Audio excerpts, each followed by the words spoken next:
Hello, my name is Thitikorn Thansom or Ben. I'm a psychology student at CMU, and today I'm here to talk about the psychology related topics. First of all, let me start with what most psychologists would do. Have you ever experienced in love? Well, that's an obvious question because I would say that all of us has been in love before. Either you are the one who love others or getting loved by others.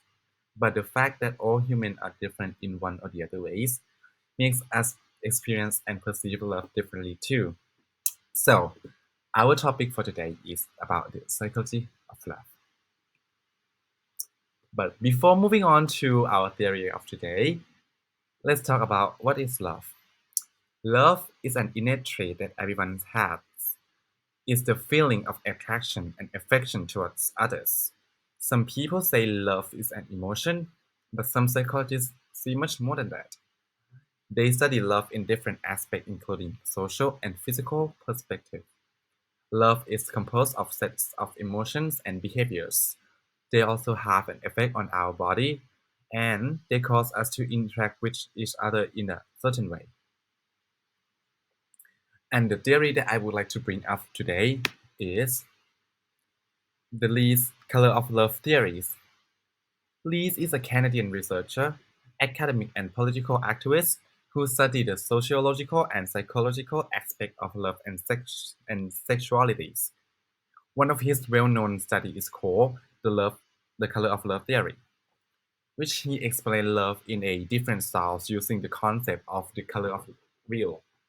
And he categorized love into six different styles, three primary style and another three secondary style, which are the combination of the primary set. And now let's moving on to the first one, eros. Eros is a Greek word which means passionate or erotic.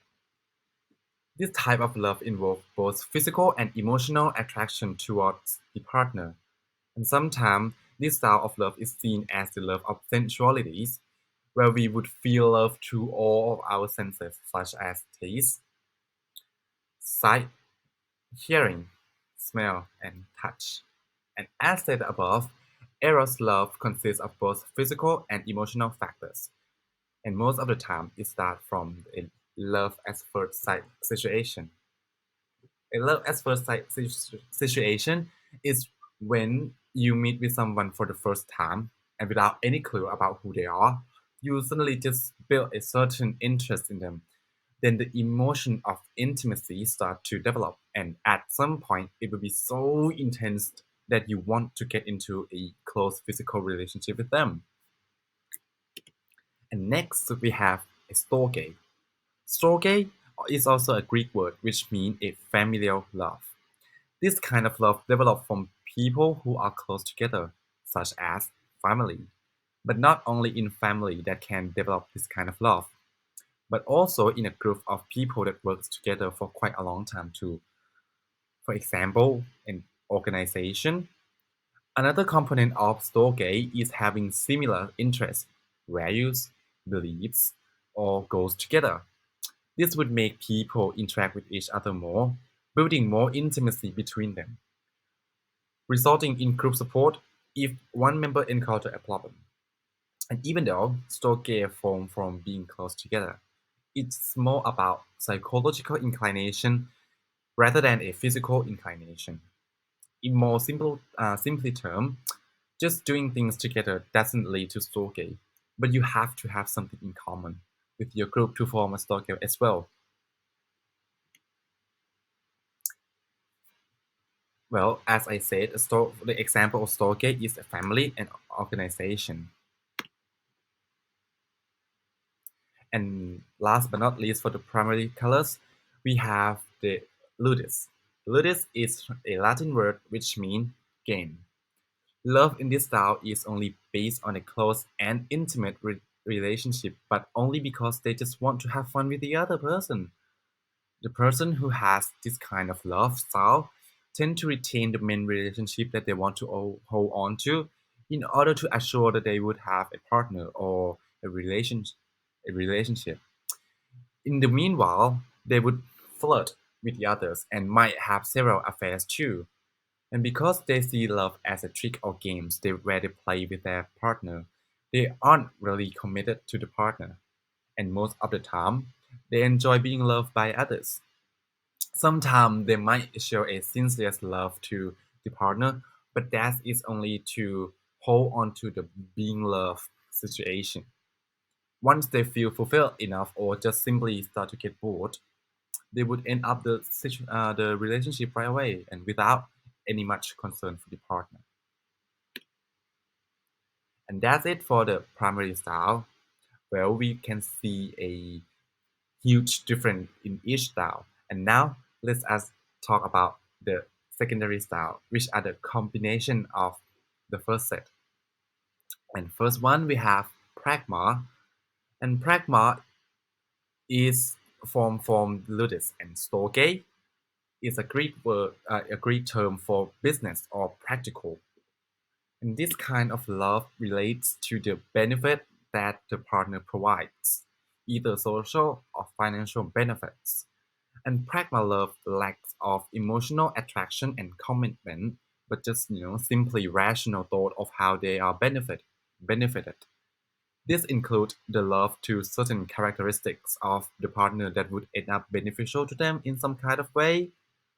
The best example of this kind of love is an arranged marriage between the kings or the queen of a different country, so that they would have more control or power over their throne.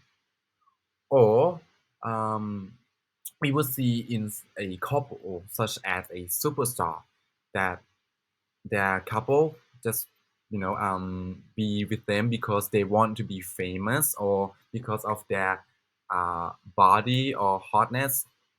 Yeah, and this is pragma. And next we have agape. Agape is a combination of storge and eros. It's the opposite of pragma love, which in Greek is the term for altruistic love and the highest and the purest love of all.